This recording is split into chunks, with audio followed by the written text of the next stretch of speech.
Hello and welcome to You Talking to Me.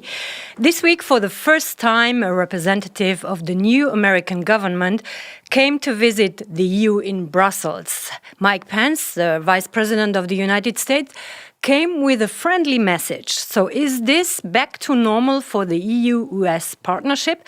That's our topic today, and we are going to discuss it with the following guests, with Hugues Beaudoin from Radio Classique. Bonjour. Olivier Hanrion from RTBF. Bonjour, Olivier. And Artjoms Konohovs from Latvia's radio. Hello and welcome. And of course, other colleagues will join us later during this show. So it was the first official visit of a representative of the new American government to Brussels. And Mike Pence, the Vice President of the United States, he came with a friendly message. Let's have a look. And so today it is my privilege on behalf of President Trump to express the strong commitment of the United States to continued cooperation and partnership with the European Union. Whatever our differences, our two continents share the same heritage, the same values, and above all, the same purpose: to promote peace and prosperity through freedom, democracy, and the rule of law. And to those objectives, we will remain committed. Olivier, this is quite another tone than the President of the United States, Donald Trump, used actually during his campaign. Yes, clearly, but that was kind of expected because Donald Trump and Mike Pence have two different personalities, very different, so different that it makes me think of a TV series. You know, you have the good cop and the bad cop. The bad cop being Donald Trump when he described Brexit as a good thing, and when he suggested that the EU could fall apart. That gave cold sweats to most of the EU leaders. And the good cop being Mike Pence. Indeed, you saw in Brussels, he's very much very polite, very well-mannered. And when he come over with this message saying that he wants to deepen the EU-US relationship, which have sparkled smiles on EU leaders' face. Nevertheless, should I be a EU leader one day, maybe, but should I be a EU leader, I would be very skeptical and very careful with this kind of message, because Mike Pence is only the vice president. He's not the one who takes decision. And it seemed that in Washington, there are more radical views, such as the one expressed by Stephen Bannon, who have more influence on Donald Trump than Mike Pence's ideas. Actually, Mike Pence visited the day before he saw Donald Tusk and the President of the Commission, Jean-Claude Juncker. He visited the Belgian Prime Minister, Charles Michel, and Charles Michel said afterwards that Belgium, like other EU countries, refuses the fragmentation of Europe. So in the opposite, is Donald Trump bringing Europe closer together? Alors, yes and no, and it's a small yes and a big no. For the small yes, it is true that since Donald Trump's election, that you see that some issues have been put on the top of the political agenda, such as the European defense issue, and that was not the case before. Even countries that were very skeptical about that are now much more enthusiastic. Now, there is also the no aspect, which is, in my view, much bigger. Let me remind you that Viktor Orbán, the Hungarian Prime Minister, was one of the first to congratulate Donald Trump for his migration policies. And on that specific aspect, on the migration issue, which we know divides a lot the Europeans, I don't think that Donald Trump's election has any effect. I don't think that Poland, I don't think that Hungary, I don't think that Slovakia are going to change their view concerning resettlement or relocation. On the contrary, it might actually strengthen their opinion. It might also strengthen the extreme right in Europe, because we know that there will be elections in Europe in the coming months, in France, in the Netherlands, in Germany. And most of these people have seen the victory of Donald Trump as a positive sign for their future campaign. They see that their message can go through the citizens. We're going to talk about that later. Artjoms, actually, Mike Pence did not say so much after he saw Donald Tusk and also after he saw Jean-Claude Juncker. It was rather Donald Tusk, the president of the council, giving a strong message of what he understood Mike Pence said. What was your impression on that? Well, I think that what what you see right now is actually sort of two tracks. There's something that the president is saying, the president of the U.S. saying, and then there is something that the others are repeating. And what the others in his administration are talking are very much in line with what the previous administrations used to say. So it almost feels like there is this machine, that is working and keeps on producing statements that are in line with the long-standing U.S. policies on certain things. The messages are polite, the messages are clear, short, concise. And then, there is the president himself saying whatever he thinks, he should be saying. And then there is this difference between the two is very, very, very obvious. You could see it in previous statements, for instance, in the UN Security Council on, Syria. And you can see it also in some of the other issues, for instance, what the been said here during the NATO meetings or in the Munich Security Conference. It pretty much goes the same line that the US is trying to reassure that their policy hasn't changed, but at the same time, what you see then, it only feels like it's only lasts until the moment when Donald Trump starts to speak. So we have a double language here. Actually, Tusk said that the EU is counting, and I quote, on United States' wholehearted and unequivocal support of the idea of a united Europe. And he also said that Mike Pence said yes to that. And when Mike Pence visited NATO Brussels headquarters later, his message was less clear. Let's have a look.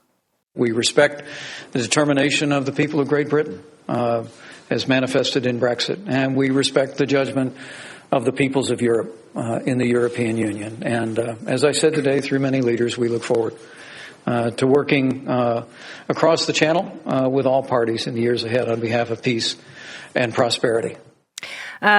Speaking of Brexit, Donald Trump, just a few days before in a speech in Florida, also mentioned Brexit and said that people want to take back control of their countries. So Hugues, saying yes to Brexit and saying yes to the idea of a united Europe does not really fit.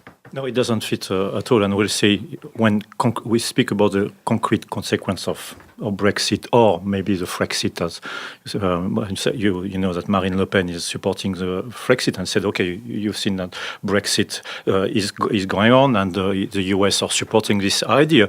But I'm not sure this is going to end for long. When you look at the situation in the Netherlands, there will be election in a few weeks. Geert Wilders was very pleased to be called the Dutch Trump. But when you look at the polls, the Dutch people don't support at all Trump ideas. And he lost a few points in the polls, but Geert Wilders, because of that. And he doesn't want to be mentioned, it doesn't want that any connection between him and Trump be mentioned now in the press. And I think the same thing will happen in other countries. When you look at the concrete consequence of the U.S. policy. For instance, if Donald Trump decides in a few days to have import duties, so that's in the interest maybe of the U.S. economy. I don't know, but it's not at all in the interest of Europe. What Marine Le Pen would say, what Geert Wilders will say in a few weeks when the French export or the Dutch export will be imposed with, 20 or 35%, as they say in the US.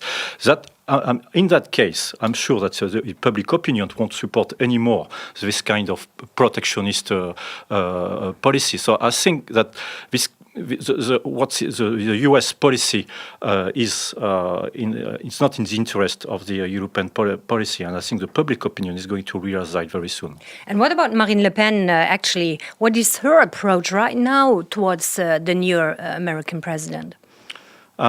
Of course, she supports, of course, Trump. Said, okay, on some issues, their ideas are very close. On others, they are not. There are contradictions. There are contradictions between the two programs. She was very pleased to say that, Donald Trump is putting in place the first measures. As I said, I'm not sure that this first measure will be in the interest of the French economy. When she went to New York a few weeks ago, she wanted to have a meeting with Donald Trump. She didn't get any. She didn't even meet any from the team of Donald Trump. That's a sign also that of course, on the appearance, I mean, that's a slogan to say that there are common views between the two. I'm not sure that this will last for long. So Nigel Farage, actually, the MEP from UKIP, was more successful. So let's have a look at the south of Europe with Gigi Donelli in Milano. Ciao, Gigi. Ciao, Danièle, bonjour. Gigi, when EU leaders gathered earlier this month in Malta, the criticism of Trump was quite harsh, but Italian Prime Minister Gentiloni held back a little bit. So is Italy not ready to build up this strong European response to Trump that is wanted right now? I think so. I mean, first of all, you have to consider that Mr. Gentiloni, our prime minister, but former foreign minister, by nature is not someone that is using big words. And that's very different from some of his predecessors.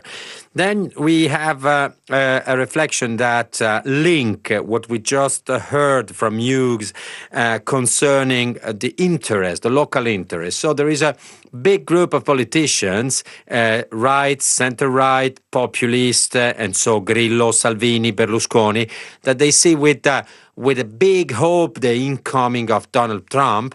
And funny enough, because we hear that someone is saying to meet or not to meet Donald Trump. The same story happened with Matteo Salvini that went to Washington, and there was a quite funny story about meeting the president, which at the end happened that there was no meeting at all. So the government is weak. The government could be possibly, let's say, anti-Trump, but today is much more concerned by different and other major problems. The first of all is with the budget, with the European Union. So I would synthesize that Italy is not particularly sensitive to the anti-Trump coalition or whatever we can call it. Also, because we are still waiting and hoping to make a coalition, a European coalition for migration, which we don't have to remember here is still the major problem that we face every day. Okay, thank you, Gigi. Donald Trump indeed said some things on the EU that worried people in Brussels, made them very nervous. He also said some things on NATO that threatened especially Eastern European countries. And we are with Beata Plomecka from Polskie Radio. So, Beata, was the visit of Mike Pence, were his word kind of reassuring people in Poland? After the visit of the American Vice President in Europe, some were reassured as Mike Pence tried to ease the tensions and tried to reassure nervous Europeans that the United States will keep promises, that Washington is interested in deepening transatlantic relations, that the United States will maintain and develop decades of partnership in trade and security. So these people who were afraid were reassured. The representative from the government were simply pleased and were saying, look, we told you, please do not panic. However, we still do not know what President Donald Trump really thinks and what he will do in the future in the fields of the foreign policy and NATO and transatlantic relations. Thank you, Beata. Speaking of NATO, Artjoms, Mike Pence called on European countries to boost their budget defense, their budgets on defense. And this is something Eastern European countries normally like to hear. But on the other hand, Donald Trump is close to Russia. At least he says he's close, and he might be closer to Russia than the former American president was. So what's right now the assessment in Latvia of this new American government? I think what the Latvian officials are trying to emphasize could be, put into this famous slogan that you can see everywhere, keep calm and carry on. That's really what we're trying to do. There was the message after the meeting of NATO ministers for defense. Just last week, there was the same message after the meeting of the presidents of 3 Baltic countries with Mike Pence in Munich during the security conference, and so on. It's whatever the Latvian officials are trying to say is that we are doing what we have promised to do. Basically, we will raise the defense spending to 2% of GDP, which is the required minimum next year, as we have promised. So we are keeping our promises. We're doing so. It's not, you can't blame us for not increasing the spending. We are doing that. We're doing our part.